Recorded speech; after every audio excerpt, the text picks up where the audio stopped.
2024 PLA 4528.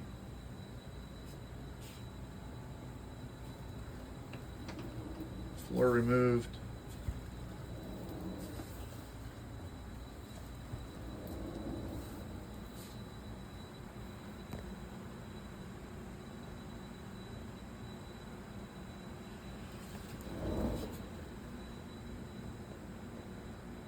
%, unprotected lines. No insulation.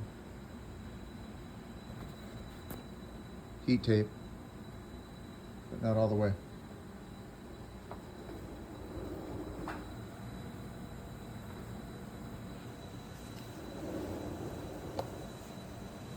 Other direction.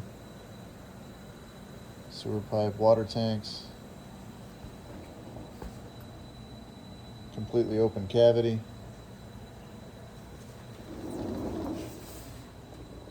No insulation.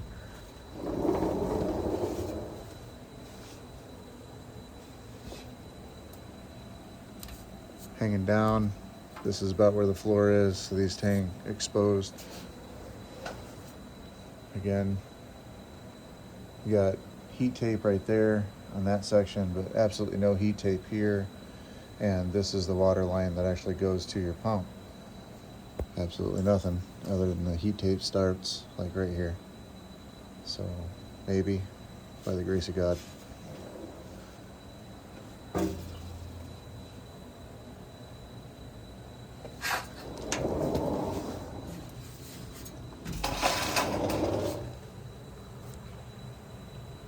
Nothing. Total opportunity for insulation.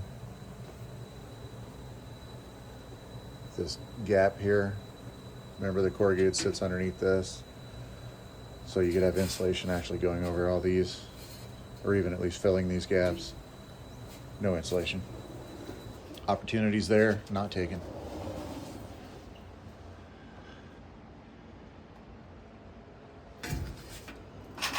So no sensors on this tank, only on this tank. So when you're measuring with your Firefly, you're actually only measuring this one tank, but I assume you're filling them both equally. Apparently they do too. And again, no insulation on this primary line,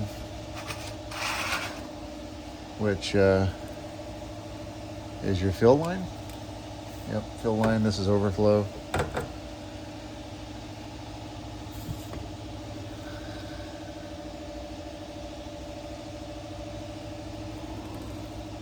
And I do have the expansion tank kind of hanging here, which probably isn't the greatest, but it's because I'm going to be insulating everything in here. Now, backside of the tanks, there is simply just a piece of plastic corrugated that comes up and it anchors in where you see these holes are. So when you're driving down the road, all of these are just sucking air up over the top of these tanks and into that belly. And, you know, the same system happens over the holding tanks and everything else. There's absolutely plenty of room for insulation. I mean, it's not like you couldn't, I mean, you could have put thermally bonded insulation in here, even an inch, and made that like R23 out of an inch. And, you know, apparently no fucks given.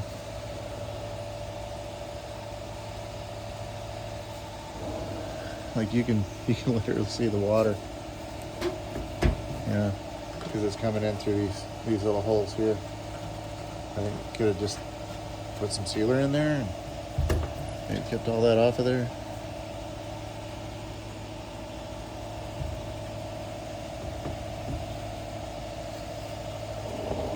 And again, like open cut aluminum, but there is a fitting. But again, apparently it's up to the owner of the RV to see, and that doesn't even snap in. It just falls right back out.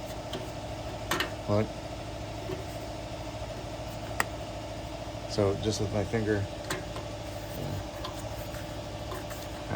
that was cut right. And then again, absolutely nothing in any of these. And then you have your speaker, which I did remove this. This is marine grade, at least. But look at this.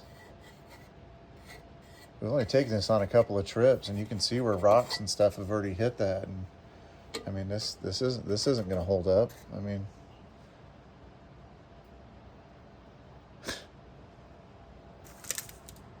here we are back to our bays.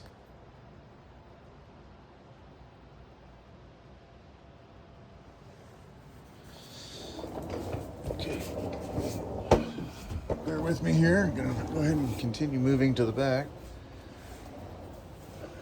Okay, this is the second void. So here is your fuel tank. The true capacity of these tanks are 40 gallons, but it must be 36 usable. So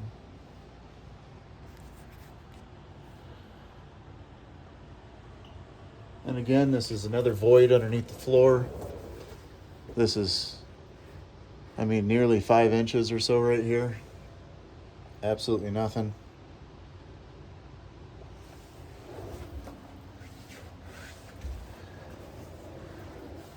Interesting piece of structure here above this last wheel, but then absolutely nothing like that continues to the back.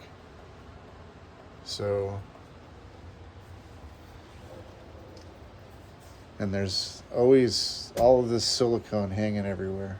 Like, I mean, maybe nobody's ever going to look at this, so they don't care about fit and finish. So what's interesting is you have these beams, which are nearly 5 inches. This one, it drops to like 3 inch, and then 3 inch, with 2 inch wall, like 2 inches wide, and then 1x4, 1x4. And then you have a support beam in the back, and then in the back again. No insulation, more than enough space and criteria to solve that problem.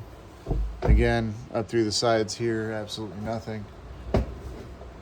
And they had to, so my door was not sealing appropriately because it needed to be moved. My door needed to be moved up. And so what they decided to do was take all the bolts out, take the door off, weld the holes up in the aluminum, drill new holes, and then put all these back on. And I'm assuming, oh, hang on, I got my creeper caught. And I'm assuming that they never intended anybody to check out their work. I mean, goodness. I mean, look at that bad boy.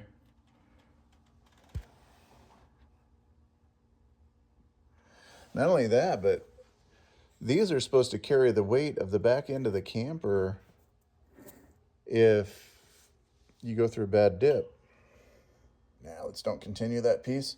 That extra inch right there might have cost the company, you know, another $3 a camper. Nice wheels, though. I mean, honestly, it's a nice wheel. Greasable, you know.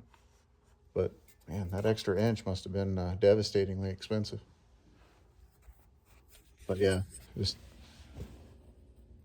absolute awesomeness right there.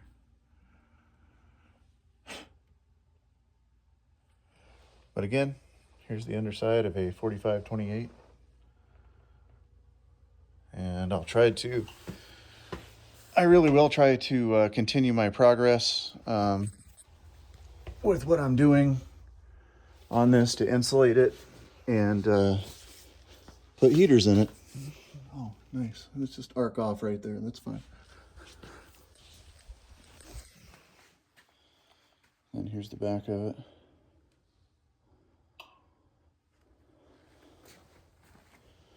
Ooh.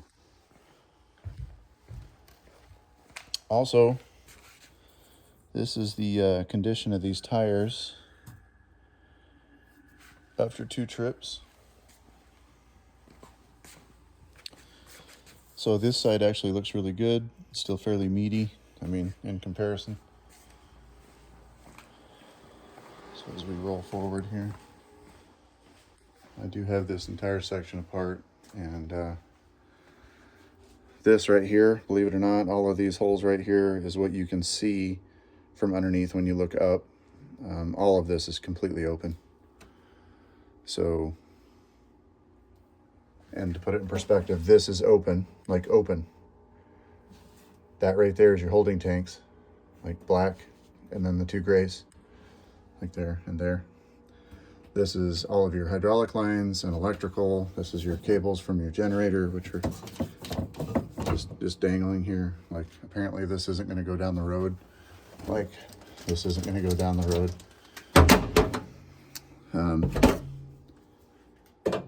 I mean, look at this screw. Like, how long is it going to be before that goes through a hydraulic line? But the other one is you know, if we're using these in Idaho and these other cold climates and stuff like that, like, there's nothing between this to the ground and your holding tanks. Like, I mean, if anything, Instafoam, which is not my preferred method, but this right here is the only thing that is protecting from the outside elements to the interior wall in your bay, which this is at Asdel or whatever, right? There's absolutely nothing there. And this right here is going to be like stairs, back of the bathroom, cabinets and stuff like that.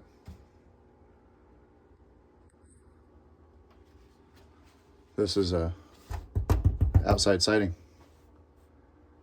That's all you're pretty. I'm in the process of doing multi-stage insulation underneath here, and then covering it with corrugated. That's kind of what I did here, and then I'm going to caulk the edges. But this has 2 layers of this vacuum bonded insulation. This is, each one of these is supposed to be R23, time will tell. And then that's my corrugated. So that's how thick of insulation I'm putting in the entire underbelly of this rig. But